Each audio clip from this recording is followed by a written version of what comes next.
Okay, to make sure that you whitelist this in Gmail, what you're going to do is you're going to first of all simply, of course, go to gmail.com. Now, you also want to make sure that you are, if you have multiple Gmail accounts, make sure that you are in the Gmail email of the account that you are using to communicate with us with 9th Street Media and My Biz Reviews. Now, once you're in the right account, you're going to look right up here in the top right-hand corner for the gear icon for settings. You're going to click on it. Then you're going to look right here and click on See All Settings.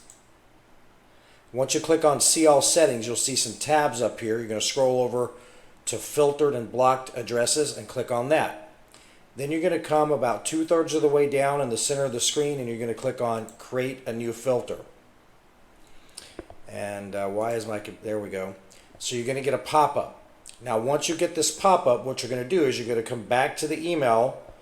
And I'm forming the email right now, and so you'll see this is the same email you're going to get. And what you're going to do is you're going to pick whichever email address or domain.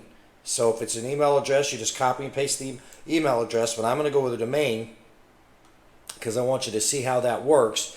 So if I go here and I click on, and again, you're going to do each one of these one at a time. I'm going to start with this one just for my video purposes. So you're going to come here, you're going to paste it into there. Now it's very important, just do it just like it is. Do not add anything here. Do not type www or http or anything like that. Then you're going to come down here and you're going to click Create Filter. You're going to be tempted to click Search. Do not click Search. Click Create Filter. Then what you're going to do is you're going to come right down here and you're going to see about midway down where it says Never Send It to Spam.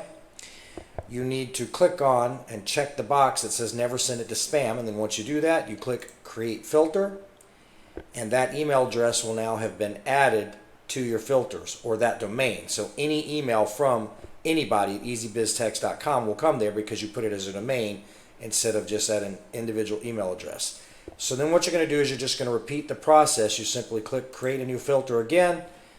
You go to the email, you copy and paste, you click Create Filter, you click Never Send It to Spam, click Create Filter again, and of course it's not going to duplicate it because I already put easybiztext.com in there, but that's what you do. You just repeat the process over and over again. Click Create Filter, copy paste, Create Filter, Never Send It to Spam, Create Filter, and just do that until you have copied and pasted all of the emails from the inbox that from the email in the inbox that I sent you. That's it.